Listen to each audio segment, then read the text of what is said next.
Date ఉన్నారు వాళ్ళు కూడా ప్రభుత్వం తాలూకా ప్రతినిధులే. వాళ్ళ ద్వారా చెప్పించి మనకి పాత్రలో గట్ట చేయకపోవచ్చు. ఇప్పుడు ఏంటంటే తెల్లవారి 8 నుంచి ఎండ కాస్తుంది. ఇప్పుడే మన మన ఎమ్మెల్యే గారు అనిల్ గారు చెప్పారు ఇప్పుడే 38 డిగ్రీలు ఉంచారని.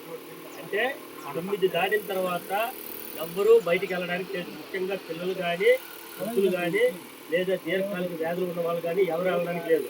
నిలబడి మనం ఇలా నిల్చుండగానే మనం డిహైడ్రేషన్ అంటే మన ఒంట్లో ఉన్న నీరంతా ఆవిరైపోతుంది. మనకు తెలియదు, కనిపించదు. ఆవిరైపోయి మనకేటి వడదెబ్బ అనేది తగులుతుంది. అంటే మన ఒంట్లో ఉన్న నీరు శాతం అనేది తగ్గిపోతూ ఉంటుంది. తగ్గిపోతే ఏంటవుతుంది? అప్పుడు వడదెబ్బ తగులుతుంది, నీరసం వస్తుంది, జలుబు వస్తుంది, జ్వరం వస్తుంది. ఆ తర్వాత ఇంకా వేరు వేరు వ్యాధులకి గురవుతుంది. కాబట్టి అందరూ కూడా ఇళ్లలోనే ఉండాలి. ఏది 9 గంటలు దాటిన తర్వాత బయటకు వెళ్ళడానికి లేదు. మళ్ళా 4 గంటలు దాటిన